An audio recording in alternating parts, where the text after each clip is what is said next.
Bulletin की शुरुआत करेंगे अयोध्या राम मंदिर चढ़ावा चोरी मामले की। एसआईटी जांच पूरी हो गई है। जांच दल अपनी अंतिम रिपोर्ट प्रमुख सचिव संजय प्रसाद को सौंप सकता है। रिपोर्ट में जांच के दौरान मिले साक्ष्य और तथ्यों के साथ चंपत राय की भूमिका से जुड़े बिंदुओं का भी उल्लेख किया गया है। रिपोर्ट मिलने के बाद इसे मुख्यमंत्री योगी आदित्यनाथ को भेजा जा सकता है, जिसके आधार पर आगे की कार्रवाई संभव है। उधर मामले के आरोपी रमाशंकर मिश्रा और रिटायर्ड बैंकर सुभाष श्रीवास्तव को पुलिस रिमांड पूरी होने के बाद फैजाबाद जेल भेज दिया गया। राम मंदिर चढ़ावा चोरी मामले को लेकर आज अहम दिन माना जा रहा है। एसआईटी की जांच पूरी हो गई है और अब ये रिपोर्ट सीएम योगी को भेजी जा सकती है। रिपोर्ट के बाद कार्रवाई बढ़ सकती है और साक्ष्यों सहित एसआईटी की रिपोर्ट तैयार हो चुकी है। आज एसआईटी की रिपोर्ट सौंपी जा सकती है। बता दें कि साक्ष्यों सहित ये एसआईटी की रिपोर्ट तैयार हो चुकी है। राम मंदिर चढ़ावा चोरी मामले की जांच एसआईटी की टीम कर रही थी। लगातार एसआईटी की टीम बारीकी से मामले की जांच में जुटी हुई थी और अब इस मामले की जांच पूरी हो चुकी है। एसआईटी की रिपोर्ट पूरी तरह तैयार है। राम मंदिर चंदा चोरी मामले की एसआईटी रिपोर्ट तैयार हो चुकी है और आज ये रिपोर्ट सौंपी जा सकती है। इस रिपोर्ट में कई बड़े खुलासे हो सकते हैं और इसी पर ज्यादा जानकारी के साथ हमारे साथ पवन सिंह लाइव जुड़ चुके हैं। पवन, एसआईटी की रिपोर्ट आज सौंपी जा सकती है, क्या खुलासे इसमें हो सकते हैं? बिल्कुल, देखिए प्रतीक्षा, अयोध्या प्रकरण पूरी तरह से सभी के निगाह में है और बहुत सारे लोग हैं जो एसआईटी की रिपोर्ट के इंतजार में हैं। लेकिन आपको बताएं कि दिन प्रतिदिन उसमें नए खुलासे हो रहे हैं, नई चीजें जुड़ती जा रही हैं। अभी जो जानकारी आई है, एसआईटी जिस तरह से जांच कर रही थी उसमें यह देखा गया कि किसकी भर्ती कब हुई है। उसमें एक नया प्रकरण सामने आया है कि जब संगम प्रयागराज में जो कुंभ लगा था, महाकुंभ में, चूंकि जो लोग महाकुंभ में दर्शन करने आते थे, बहुत सारे लोग बाहर के लोग थे जो उत्तर प्रदेश के बाहर से अन्य प्रदेशों या अन्य देशों से आए थे। वो लोग वहां पर दर्शन करने के बाद प्रयागराज से सीधा अयोध्या आते थे। अयोध्या उस दौरान करीब 34 करोड़ से ज्यादा श्रद्धालुओं ने जो दान दिए थे, उस पैसे को तत्काल उस समय नहीं गिना गया था और रखा गया था, जो कि कर्मचारियों की कमी थी। उस समय तत्काल प्रभाव से करीब 6 कर्मचारियों की भर्ती की गई और उन जो 6 नए कर्मचारी भर्ती किए गए, उन कर्मचारियों की भर्ती ट्रस्ट के एक ट्रस्टी जो अनिल मिश्रा है, ऑलरेडी पहले भी आरएसएस से जुड़े रहे, उनके सिफारिश से हुई थी। बताया जा रहा है कि और जितने भी इसमें आरोपी जो पकड़े गए हैं, जो जानकारी में आया है, जो लोग ऊपर आरोप है, जो लोग दिख रहे हैं, उसमें से वो 6 आरोपी पूरी तरह सीधा उसमें इन्वॉल्व दिखाई दे रहे हैं। क्योंकि इसमें बहुत सारी एसआईटी ने बहुत सारी चीजों को खंगाला है, सीसीटीवी फुटेज है, लोगों से जानकारी इकट्ठा करना, जो लोग उससे जुड़े रहे उनसे बात करना, या उनके सहयोगी जो लोग थे उनके घर के अगल बगल ज्वाइन करने के बाद, नौकरी ज्वाइन करने के बाद किसकी संपत्तियां बढ़ी, कौन कहां पैसा इन्वेस्ट किया और उसकी आय क्या है, बहुत सारी बिंदुओं पर एसआईटी ने जांच की है, उसकी निगाह रही। तो ऐसे नए लोगों को जो भर्ती किया गया, वो भर्ती होने के बाद से उनके दिमाग में जिस तरह से बात चल रही थी, या हो सकता है भर्ती होने के पहले से ही दिमाग में साजिश रही हो, जिस तरह की घटना को अंजाम दिया। लेकिन अब पूरे मामले पर एसआईटी जिस तरह से नतीजे पर पहुंची है, अब सभी की निगाहें एसआईटी की रिपोर्ट पर टिकी हुई है और वो कभी भी आज या कल या हो सकता आज वो सौंपी जा सकती है। जी प्रतीक्षा। ठीक है पवन, आगे भी हमारे साथ बने रहिएगा, आगे भी आपसे जानकारी लेंगे।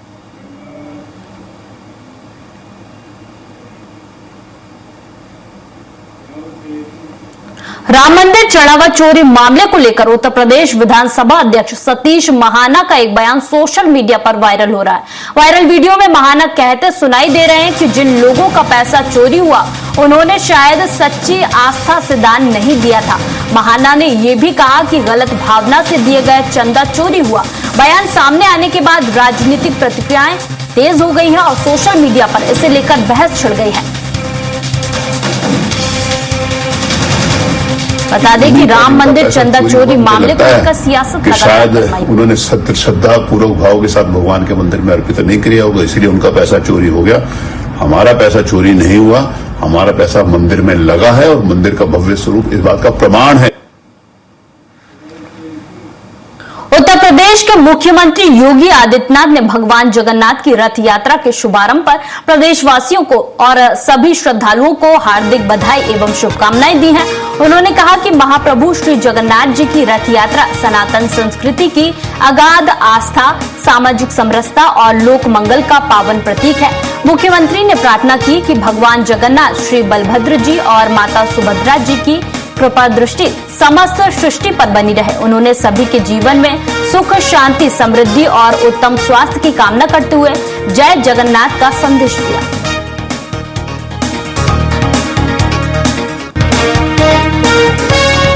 भगवान जगन्नाथ की रथ यात्रा के मौके पर सीएम योगी का पोस्ट सामने आया है। उन्होंने शुभकामनाएं और बधाई दी हैं। जय जगन्नाथ का संदेश सीएम योगी आदित्यनाथ ने दिया है। बता दें कि आज भगवान जगन्नाथ की यात्रा निकाली जा रही। रथ यात्रा पूरे देश भर में अलग अलग रथ यात्राएं निकाली जाएंगे। पुरी में इसे लेकर खास तौर से उत्साह देखा जा रहा है। श्रद्धालुओं की भारी भीड़ उमड़ी हुई है और सीएम योगी आदित्यनाथ ने इस पावन पर्व को लेकर शुभकामनाएं दी हैं।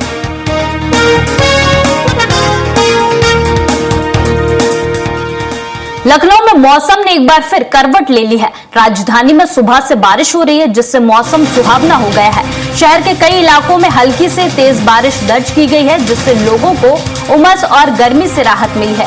गोमती नगर, पारा, दुबग्गा और अन्य इलाकों में अच्छी बारिश हुई। हालांकि तेज बारिश के कारण कई निचले क्षेत्रों में जल भराव की समस्या भी सामने आई, जिससे लोगों को आने जाने में परेशानी हुई। मौसम विभाग ने आज येलो अलर्ट जारी किया है और दिन भर रुक रुक कर बारिश की संभावना जताई है। और इसी पर ज्यादा जानकारी के साथ हमारे साथ पवन सिंह बने हुए हैं। पवन, उत्तर प्रदेश में मौसम को लेकर क्या कुछ अपडेट है? कैसा मौसम देखने को मिल रहा है फिलहाल? बिल्कुल प्रतीक्षा, देखिए कई दिनों से उमस भरी गर्मी पड़ रही थी और उमस से बहुत सारे लोग परेशान थे। शहरों में चूंकि बारिश ना होने की वजह से जब गर्मी बढ़ती है तो लोग परेशान हो जाते हैं, लोग बिल्कुल बेहाल होने लगते हैं। लेकिन आज सुबह अचानक 6 बजे बारिश होना शुरू हुई और धीमी से तेज गति की बारिश हुई और पूरे लखनऊ के क्षेत्र में अलग अलग जगह कहीं ज्यादा तो कहीं कम बारिश, अचानक कम से कम 1 से 1.5 घंटा बारिश होती रही। लेकिन मौसम विभाग ने प्रदेश के अन्य जिलों में बहुत सारे जिलों को लेकर के येलो अलर्ट जारी किया है। लेकिन जिस तरह से यहाँ उत्तर प्रदेश में अलग अलग जिलों में बारिश का जो मौसम बना हुआ है, वो कहीं धूप कहीं छांव वाली स्थिति है, कहीं ज्यादा बारिश हो रही तो कहीं उमस भरी गर्मी पड़ी हुई है। लेकिन अभी मौसम विभाग ने कहा जिस तरह से मानसून आया है, अब पूरे प्रदेश में धीरे धीरे मौसम बना रहेगा और बारिश के सिलसिला जारी रहेगा। चूंकि मौसम विभाग ने इससे पहले भी जारी किया था तो लखनऊ में नहीं, बाकी अन्य कई जिलों में बारिश हुई थी, लेकिन उमस भरी गर्मी समाप्त हुई। आज सुबह से पूरे लखनऊ का मौसम काफी सुहावना बना हुआ है। जी ठीक है पवन, तमाम जानकारी के लिए आपका बहुत बहुत शुक्रिया।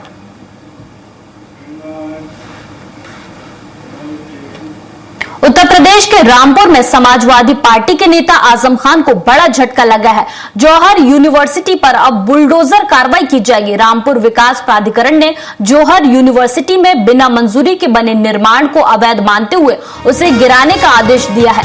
प्राधिकरण का कहना है कि स्वीकृत नक्शे के बिना निर्माण किया गया था। इस मामले में पूरी सुनवाई के बाद ये फैसला लिया गया है। जिलाधिकारी अजय कुमार द्विवेदी ने बताया कि नियमानुसार ध्वस्तीकरण की कार्रवाई की जाएगी। इस फैसले के बाद जौहर यूनिवर्सिटी फिर चर्चा में आ गई है।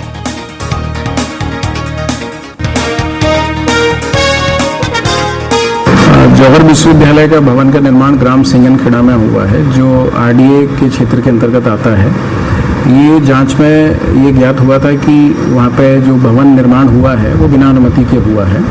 इसके संबंध में उनको नोटिस दिया गया था, उन्होंने लिखित जवाब अपना प्रस्तुत किया है। इसके साथ ही आज प्रातःकाल व्यक्तिगत सुनवाई का भी अवसर दिया गया था। सारी कार्रवाई संपन्न होने के बाद ये तथ्य प्रकाश में आया है कि जौहर यूनिवर्सिटी में 40 भवनों का निर्माण किया गया था, जिसमें से मात्र 2 ही भवन ऐसे हैं जिनका मानचित्र स्वीकृत है। शेष 38 जो भवन है बिना मानचित्र स्वीकृत कराए बनाए गए थे। इस प्रकार से इसको अवैध निर्माण पाया गया और उसके ध्वस्तीकरण का आदेश आज पारित कर दिया गया है। खबर ललितपुर से, जहां पेट्रोल डालकर दुकान में आग लगाई गई। सीसीटीवी में ये पूरी वारदात कैद हुई है। बदमाश ने वारदात को अंजाम दिया। 10 दिन में दूसरी बार हमला किया गया है। रंजिश में आगजनी की आशंका जताई जा रही। वहीं आरोपी की तलाश में पुलिस जुटी हुई है। ललितपुर से ये मामला सामने आया, जहां पर दुकान में पेट्रोल डालकर आग लगा दी गई। बदमाश ने इस पूरी वारदात को अंजाम दिया है। ये पूरी घटना सीसीटीवी कैमरे में भी कैद हुई है, जिसमें पेट्रोल डालकर आग लगाता हुआ बदमाश दिखाई दे रहा है।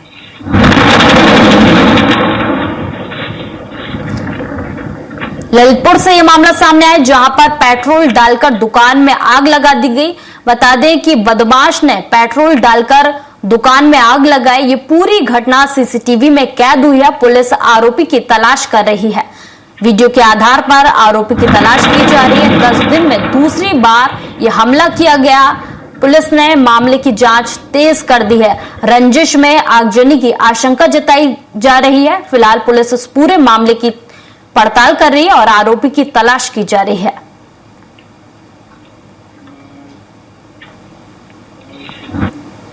बदायूं में आसफपुर रोड पर चलती सीएनजी कार में अचानक आग लग गई। शुरुआती जानकारी के अनुसार शॉर्ट सर्किट के कारण आग भड़की और देखते ही देखते पूरी कार आग की चपेट में आ गई। घटना से मौके पर अफरा तफरी मच गई। स्थानीय लोगों ने पानी डालकर आग पर काबू पाया। समय रहते आग बुझने से बड़ा हादसा टल गया। हालांकि कार पूरी तरह क्षतिग्रस्त हो गई। बदायूं से मामला सामने आया, जहां पर चलती कार में अचानक आग लग गई। मौके पर मौजूद लोगों ने पानी डालकर आग बुझाई और काबू पाया, जिससे समय रहते बड़ा हादसा टल गया।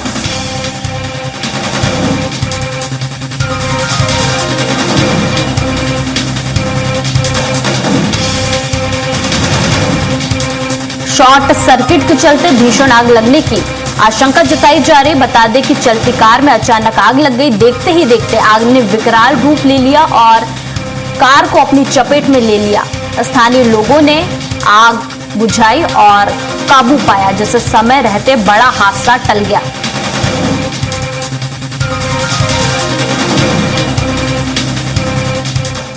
ललितपुर में युवती से दुष्कर्म के मामले में पुलिस ने तीसरे आरोपी को मुठभेड़ के बाद गिरफ्तार कर लिया। मुठभेड़ के दौरान आरोपी के पैर में गोली लगी, जिसके बाद उसे जिला अस्पताल में भर्ती कराया गया। पुलिस ने उसके कब्जे से 315 बोर का अवैध तमंचा, खोखा, जिंदा कारतूस, बलेनो कार, मोबाइल और शराब की बोतल बरामद की है। इससे पहले मामले में बादल राजा और रविशंकर की गिरफ्तारी हो चुकी है। पुलिस का कहना है कि मामले की जांच जारी है और आगे की कार्रवाई साक्ष्यों और न्यायिक प्रक्रिया के आधार पर की जाएगी।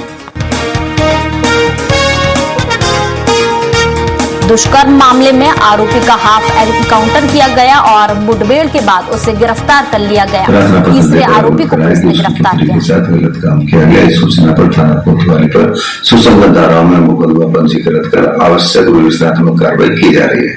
अभी तक की विवेचनात्मक कार्रवाई से पता चल रहा है कि पीड़िता के अभियुक्त बादल राजा के साथ पिछले 4 वर्ष से प्रेम प्रसंग थे तथा पीड़िता स्वेच्छा से ही बादल राजा के साथ गाड़ी में बैठकर गई थी।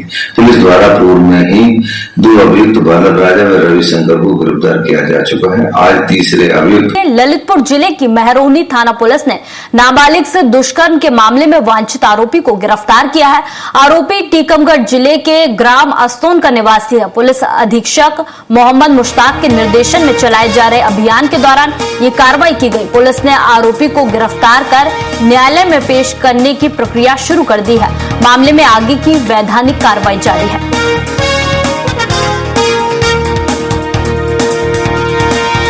ललितपुर में नाबालिग से दुष्कर्म मामले में यह बड़ी कार्रवाई की गई है। आरोपी को गिरफ्तार कर न्यायालय में पेश किए जाने की प्रक्रिया शुरू कर दी गई है।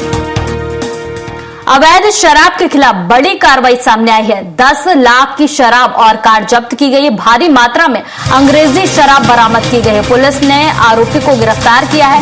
चेकिंग के दौरान पुलिस को यह बड़ी सफलता मिली है। 10.5 लाख की अवैध शराब और कार जब्त की गई है। बता दें कि ललितपुर में ये बड़ी कार्रवाई अवैध शराब के खिलाफ की गई है। भारी मात्रा में अंग्रेजी शराब बरामद की गई है। इसके साथ ही कार भी जब्त की गई है। चेकिंग के दौरान पुलिस को ये बड़ी सफलता मिली है। 10.5 लाख की शराब जब्त की गई है। बड़ी कार्रवाई अवैध शराब के खिलाफ ललितपुर में पुलिस ने की है। चेकिंग के दौरान बड़ी मात्रा में अवैध शराब पकड़ी गई, जिसके बाद आरोपी को पकड़ा गया और करीब 10 लाख रुपए की कीमत की शराब जब्त की गई है। चेकिंग के दौरान भारी मात्रा में अंग्रेजी शराब मिली, जिसके बाद पुलिस ने बड़ी कार्रवाई की है। बदायूं के कादर चौक सामुदायिक स्वास्थ्य केंद्र की स्वास्थ्य व्यवस्थाओं पर सवाल उठे हैं। अस्पताल परिसर में मेडिकल ऑफिसर कार्यालय के बाहर कुत्ता घुमाने का वीडियो सोशल मीडिया पर वायरल हुआ है। ग्रामीणों का आरोप है कि अस्पताल में डॉक्टर और स्टाफ अक्सर अनुपस्थित रहते हैं और व्यवस्था फार्मासिस्ट और वार्ड बॉय के भरोसे चल रही। मरीजों ने बिजली, बेडशीट और अन्य मूलभूत सुविधाओं की कमी का भी आरोप लगाया। ग्रामीणों ने पूरे मामले की उच्च स्तरीय जांच और जिम्मेदार अधिकारियों के खिलाफ कार्रवाई की मांग की है। बदायूं में CHC की व्यवस्था पर सवाल उठे हैं। फरीदाबाद में DTP विभाग ने अवैध निर्माण के खिलाफ बड़ी कार्रवाई करते हुए नेशनल हाईवे 19 के पास सीकरी और प्याला गांव क्षेत्र में विकसित की जा रही 2 अवैध व्यावसायिक कॉलोनियों को ध्वस्त कर दिया। इनमें एक करीब 30 एकड़ और दूसरी 8 एकड़ क्षेत्र में विकसित की जा रही थी। कार्रवाई भारी पुलिस बल की मौजूदगी में JCB मशीनों से की गई। विभाग का कहना है कि पहले भी नोटिस जारी किए गए थे, लेकिन नियमों का पालन नहीं हुआ। DTP अधिकारियों ने स्पष्ट किया कि जिले में अवैध कॉलोनियों और व्यावसायिक निर्माणों के खिलाफ अभियान आगे भी लगातार जारी रहेगा।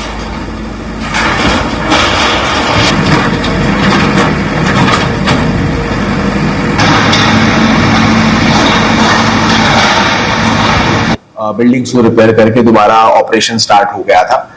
तो हमारे संज्ञान में आने के बाद आज हमने फिर से एक डिमोलिशन ड्राइव वहां पे एग्जीक्यूट करी है और लगभग 20 प्लॉटिंग हो रही थी। 20 इंडस्ट्रीज के लिए DPCs बाउंड्री वॉल्स वगैरह थी, उसको हमने डिमोलिश किया है। 2 इंडस्ट्रीज के जो शेड्स हैं उसको हमने डिमोलिश किया है। 4 to 5 आई थिंक शॉप्स रही होंगी वहां पे, उसको हमने आज डिमोलिश। इस बुलेटिन में इतना ही। आप देखते